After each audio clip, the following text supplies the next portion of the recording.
potential to create history. It has already done it many a times under the able guidance of Singam Raju Garu, when it has brought Shri Dr. APJ Abdul Kalam Garu to this location in 2008 and created history by bringing in all children together in Karimnagar. First time of this kind of an event happening. Why I said this is, today is a historical day. When Lead India Foundation has taken a decision to start its Ashwamedha Yajna of going across the country with its units called Lead India National Clubs. And the beginning of that is happening with the inauguration of Lead India National Club at Karimnagar. అంటే ఈ అశ్వమేధ యజ్ఞానికి స్థాపితం కరీంనగర్లో ఈ భవనంలో మీ అందరి మధ్యన అవ్వబోతుందండి. అంటే దిస్ ఇస్ హిస్టరీ. ఇటువంటి హిస్టారికల్ మూమెంట్ మొత్తం it should resound across the world. So I would like to speak in English because I would like this message to go across the world that something historical is happening today on 26th July 2021, which is a great day, and that is Kargil Vijay Diwas. A day when dedicated, committed soldiers have laid down their lives for protecting the nation. It's a wonderful day. It's a day to celebrate their martyrhood. A soldier celebrates his glory when he lays down his life for the nation. He never looks back. It's not a day to shed a tear. It's a day to salute their martyrdom. We are going to celebrate that a little while later. At this moment, I brought up this matter because Singam Raju Garu said that I have dedicated myself for protection of the nation.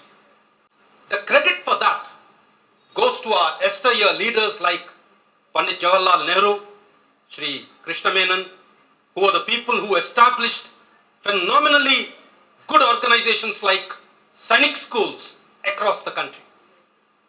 I joined a Sainik school like that when I was of 9 years of age. Ladies and gentlemen, just imagine what a 9-year-old kid would look like. That was the age when I went and joined a Sainik school. And when I was asked by the principal of that school, while getting interviewed, "Son, why do you want to join this school?" my answer to that was, "Sir, I wish to protect the country." In those days when TVs were not there, mobiles were not there, I doubt if a kid of that age would have had the correct perception of what a nation is and what it means to protect that nation. But all said and done, the thought of that got embedded into my mind at that young age. And I take great pride in saying I have a colleague officer here, Colonel S.K. Marty, who is also a product of Sainik School, Bhubaneswar. And 2 days back when I spoke to him, all we had a great connect between us was, "I'm from Sainik School." "Which school are you from?" "Sir, I'm from a Sainik school." Great. We are brothers together in arms. As simple as that. And today, ladies and gentlemen, we have such schools across the nation in most of the states, at the frequency of 1 per state. So having said that, at that age I joined a school to protect the nation. Went into the National Defense Academy, where we read out a prayer every single day, morning, saying, "Oh God, help us to keep ourselves physically strong, mentally awake, and morally straight, and that in doing our duty to the country and to thee, we will ensure that the name of our services is untarnished." We every morning ask the God to give us opportunities to serve the nation, to serve thee, and to serve everybody, and place that service before ourselves. Every single morning, ladies and gentlemen, we uttered that prayer.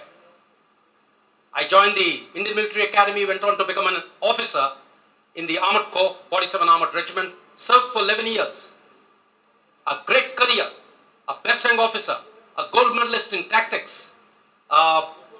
I had the privilege of getting qualified in tank technology from the Institute of Armament Technology, which is a DRDO establishment. I went on to take up a special mission in Bhutan to train the Royal Bodyguards. I had the honor and the privilege of commanding my 47 Armored Regiment Squadron at the 1993 Republic Day Parade. I led the contingent, saluting the President. But ladies and gentlemen, that was the day when I decided to leave the army. That was the moment. You all may wonder why. It's because in 1992 December, something bad happened in the country, and in 1993, there was a flare-up of riots in Mumbai. Thousands of our own countrymen being killed by our own countrymen. The thought that went through my mind was, here I am showing the might of the army to the nation and the world to say we will protect our constitution at all conditions, and we are unable to save our own countrymen in our own country. Whatever the reasons that could be, I felt that the system was to be blamed. That means the real bigger threat to the security of the nation is within the country, more than what it is from the outside the country. And so I took the decision, having been in these kind of premier institutions which are regimented, lived a life which was very, very boxed. I decided to leave the army in 94, came into the civil, had an exceptionally great journey over the last 26 years. But the soldier in me was always alive. All I was doing was taking an outflanking move. The objective was still the same. How do we protect our country? That's all. In the year 2012, I started getting some ideas about how to do it. And then, just about 3-4 months back, I crossed paths with Lead India Foundation and crossed paths with Sri Sudarshana Acharya Garu. And that is the time when I realized the thoughts were greatly aligned and it is important to join the forces. And there I decided, Sri Sudarshana Acharya Garu gave me the opportunity to take up this responsibility of the Chief Executive Officer of Lead India Foundation. I feel proud, privileged and honored to be here on this stage, interacting with all of you in the position of this designation. It's a very, very important responsibility. The reason is, Lead India Foundation's objective is to transform India from a developing nation into a developed nation by transforming the Indian youth into better humans, by instilling human values into them. The problems that are holding back our country, the major problems I would say, is lack of effective education, lack of or deficiency in human values, poverty, and this big thing called system, which is omnipresent, all pervasive, very powerful, and actually speaking, it makes all of us believe that we need to dance to its tunes. That's a part of what we all are. Can't help it. We are the people who are responsible for changing it. How? Very difficult to understand. But then it's our responsibility. Because in 1947, we decided to make our country into a dream India, and we put those sentences about what that country means in our preamble, in our constitution. If we have to ask ourselves, whose responsibility is it to change our country? It is us. And I can see that majority of us who are sitting here are maybe in the age group of about 50 to 60. And it is our responsibility to pick up this flag and run with it, to initiate the change, because the younger ones are busy leading their own lives. Having said that, I'm here today, as I said to you, as the representative of Lead India Foundation to commence this activity of transforming India and seeking all your support for that. And we have had fantastic support from Singham Raj Garu, Madhusudan Reddy Garu, Narendra Reddy Garu, and their entire team, which has come forward to say, here we are, we'll take up this flag and we will establish the first model Lead India National Club in Karimnagar. And that's what makes it history here. This is the first Lead India National Club that's coming together. And we would like that to become a prototype club which all the other states across India would like to emulate and follow. That's the importance of today for us, that we are initiating this movement here. One thing I would say, I would like to share with all of you, there are many here who've been associated with Lead India Foundation much before me. And you all would know the ideology for which Lead India Foundation stands. Dr. N.B. Sudarshan Acharya Garu, along with our beloved former President, Dr. APJ Abdul Kalam, together designed and initiated our Badho, Desh Ko Badhao Human Transformation Training System. It's a unique, tested, tried out, a very effective system. It's an educational system which transforms people. And they have been doing it for over a decade. And they have seen its performance, especially in Karimnagar. So all we wish to do is distribute the benefits of this training system across the country. The plan is very simple. And how do we do it? The best way to do it is create a cadre of people, volunteers, who believe in this ideology and take up this responsibility of spreading the benefits of this training system across the nation. So in order to keep the plan simple, we decided to establish one Lead India National Club at every mandal level.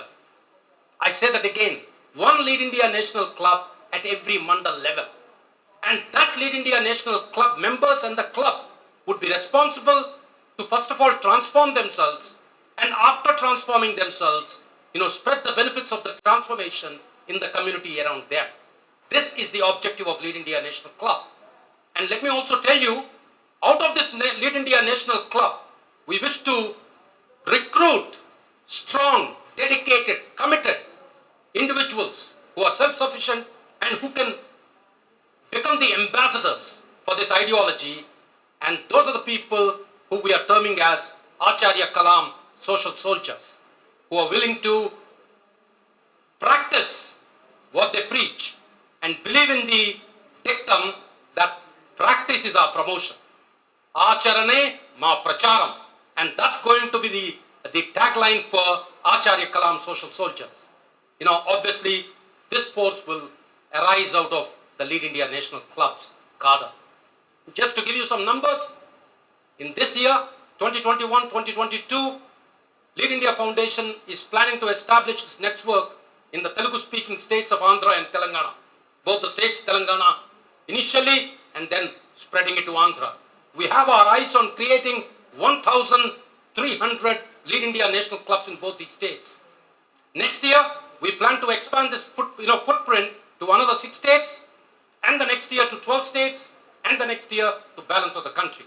So that's a kind of an ambitious plan we have, and we are placing all our confidence in leaders like Madhusudan Reddy Garu and Narendra Reddy Garu, Dayakar Garu, as part of Lead India National Club leadership here, and to take it forward. So without much ado, I would like to invite on stage, first of all, ladies and gentlemen, a great day, 26th July 2021, and this is the day we announce the rising of Lead India National Club, Karimnagar chapter.